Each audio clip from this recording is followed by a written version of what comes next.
Hello goddesses! It's so nice to see you again. I feel like it's been a really long time since I have done a YouTube video, although it hasn't been that long, so I guess I just miss you guys. Today I want to dive into a topic that I am quite passionate about, which is taking the time out of my bonkers life to enjoy a nice hot bath.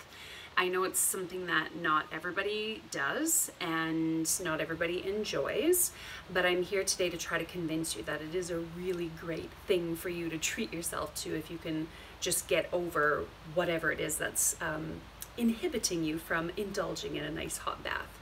For some people, they just don't have a bathtub, and that's a pretty good reason not to have a bath. For others, it's that idea of like bathing in our own filth, which I always say you can always end a nice hot bath with a shower and just rinse off and give your body a good scrub. I actually like to do that anyways when I'm done a hot bath. I like to stand up, and if I feel like I have the cojones, then I will do a cold shower.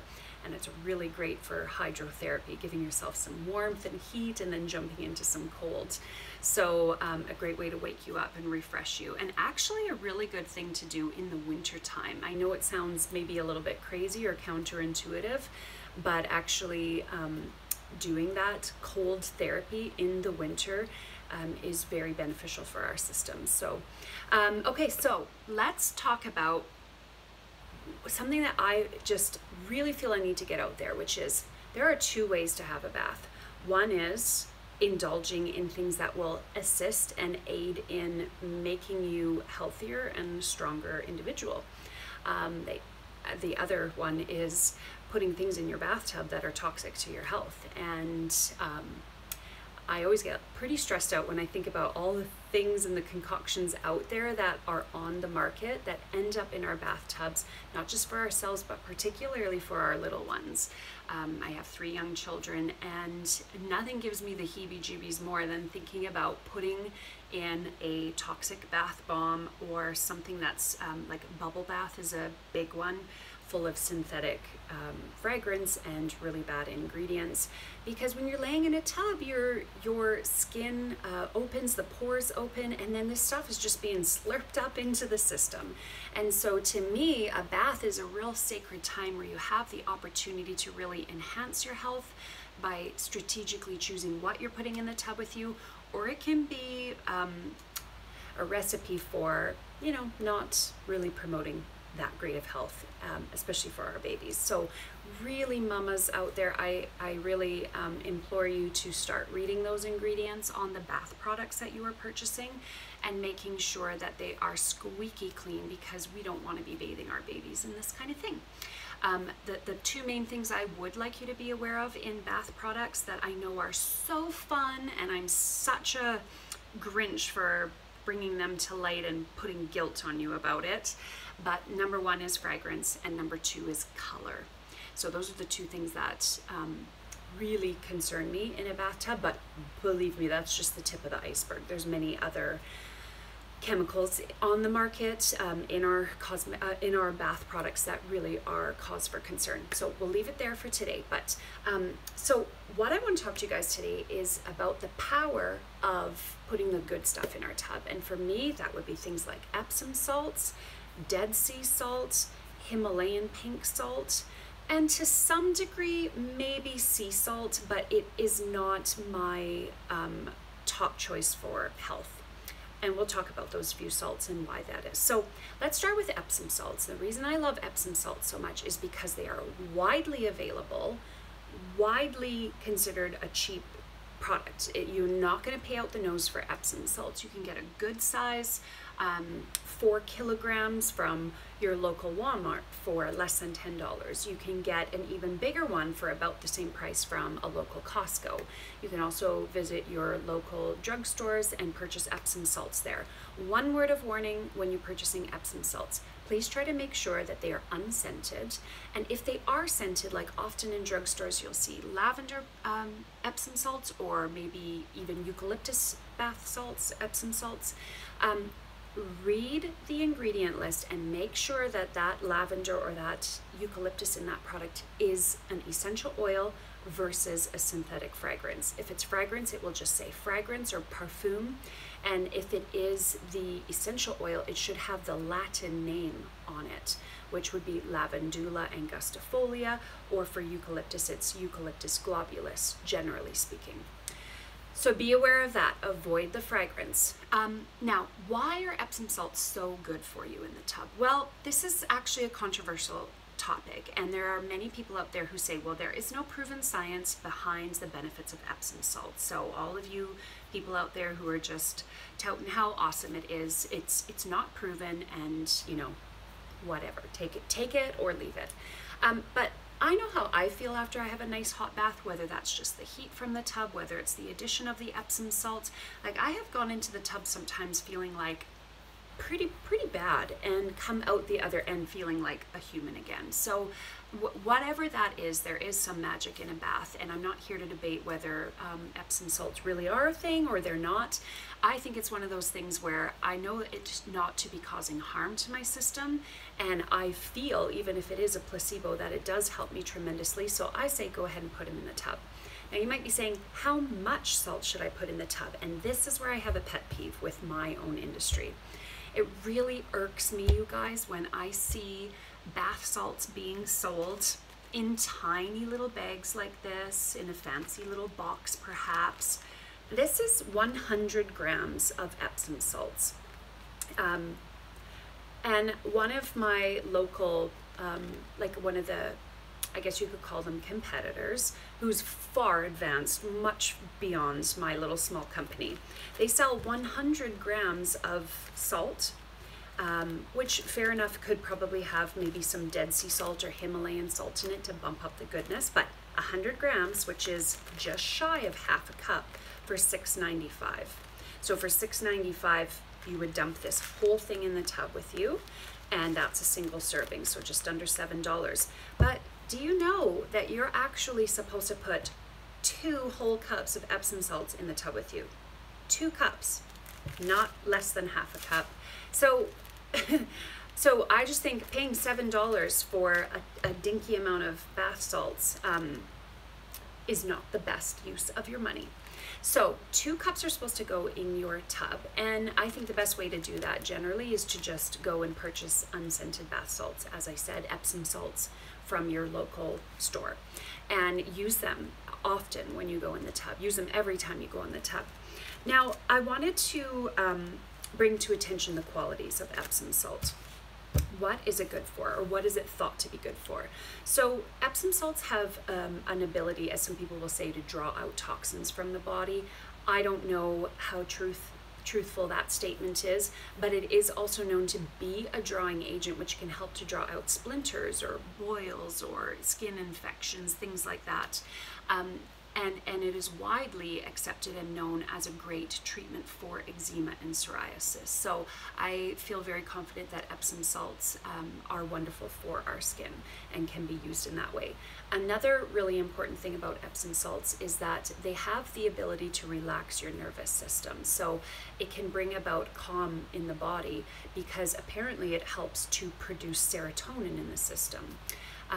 Another quality of Epsom salts is obviously that it is good for, or thought to be good for, muscles, fibromyalgia, pain, joint issues, that kind of thing. And so obviously in combination with the heat from the tub, we're cooking with gas there. Another thing that Epsom salts are supposed to be good for is that it can heal cuts and wounds. It can help to treat colds and congestion. So I find that my bath salts sell particularly well in the wintertime because of cold and flu season here in Canada where we are. Okay, also they can help to soothe inflammation in the system. Apparently Epsom salts, magnesium. Okay, did you know, funny fact actually, before I get on to that point, Epsom salts are actually not a salt at all. It is a mineral compound of magnesium and sulfate. And apparently you could even get little kits where you can make your own Epsom salts at home too. How cool is that? So the magnesium in the Epsom salts is what gets delivered into our system and is so good for us. And apparently magnesium, when you if you were to take a supplement of magnesium or take it internally, apparently it's not so bioavailable in the system. It has a hard time getting through our digestive tract and actually being effective in the system. I've heard this multiple times, so I hope I'm not passing along any misinformation about that, but I have consulted with some of my healthcare friends who are in the industry as well, and they say the same thing. I even heard from one of them that it can take up to 18 months for magnesium, when you take it internally, to load in the system and actually build in the system. Whereas, did you know, if you soak in a tub with magnesium, which is our Epsom salts, then that magnesium is instantly replenished in the system. And apparently in today's world, almost all of our people on the planet Earth are deficient in magnesium. Apparently it's something that we're just not getting from our soil as much anymore, and it is with our high stress lives that we live these days, magnesium is lost in our system due to stress. So this is another really solid reason why I think it is such a powerful tool to treat yourself to a nice hot bath, especially if you're a mama. This is who I feel I can relate to, because I have 3 babies and I know how hard it is to run a business, and we homeschool and we do all the things, you know. And so for me, having a really nice hot bath once in a while with my Epsom salts just makes me feel a little bit sane again. Okay, so magnesium, like Epsom salts, the magnesium sulfate found in Epsom salts can replenish your system of those depleted magnesium stores. So imagine it just like a magnesium battery that gets kind of topped up, okay?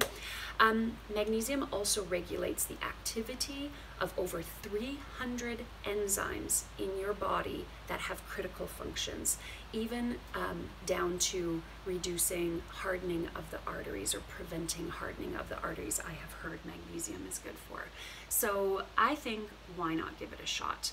But try not to get duped by either using the synthetic fragrance or putting the toxic stuff in your tub, and not getting duped by buying a tiny amount of salts, which is not apparently enough when you put it in your tub. You're looking for 2 cups in the tub, okay?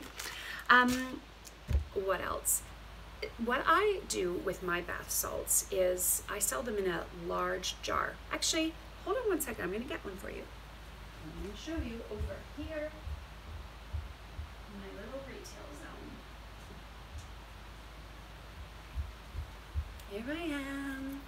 So I sell my bath salts in a 1 liter jar, and you'll see it's quite big, quite a lot more compared to a little baggie. And this jar holds 4 cups of salt. So what I tell people to be economical is use 1 cup in the tub. At least you'll be getting the pretty flowers and the herbs and the essential oils that I put in here. Specifically, I have a few different blends. So you'll get the nice essential oils, whether it be for sleepy time or relaxing, or whether it be for coughs and colds and muscle pain. I have different formulas. So use 1 cup in the tub, and then supplement your tub with an additional cup of just plain Epsom salts. So that's my pet peeve. Why I hate when I see people in my industry selling bath salts this much, or I hear of people just adding in 1 or 2 tablespoons into the tub. It ain't gonna do anything, you guys. You need to get those 2 cups of Epsom salts in the tub. However, if your Epsom salts are supplemented with some high quality other salts that have a high mineral content, like your Dead Sea salt, which has a huge mineral content in it, which is what I put in here, or Himalayan pink salts, which has a huge mineral content in it as well, then yes, maybe you can get away with putting in half a cup of that into the tub. But I would still supplement with an additional cup of Epsom salts, okay?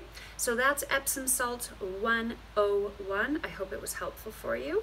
If you have any questions, please leave it in the comment below. Let me know if you have any other ideas for videos that you would like to hear from me.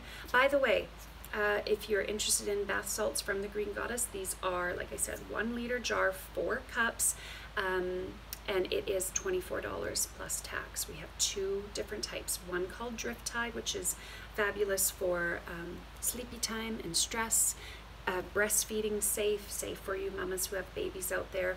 And then the other one, which is called Fathoms Below, is very medicinal and strong. Lots of peppermint and camphor and eucalyptus. Not recommended for babies under the age of 10 years old, but fantastic for you adults out there who are just living the life hard and you got those muscle aches and pains to show for it at the end of the day. I hope you found that helpful.